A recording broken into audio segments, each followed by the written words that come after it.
গোপাল ভাঁড়ের গল্প গোপালের দাবা খেলা ৩৮ পর্ব। গোপাল মাঝে মাঝে কারো না কারোর সঙ্গে নিজের বাড়ির দাওয়ায় বসে দাবা খেলত। গোপালের সঙ্গে দাবা খেলার জন্য প্রায় কেউ না কেউ ২ মাইল দূর থেকেও হেঁটে আসতেন।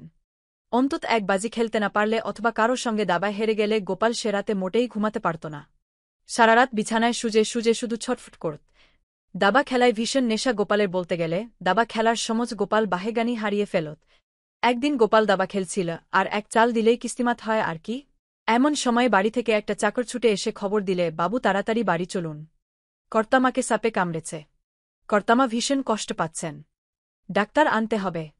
গোপাল তখন দাবার নেশায় এমনই মত্ত যে চাল দিতে দিতে চাকরকে বললে, কাদের সাপ, কার হুকুমে কর্তামাকে কামড়াল?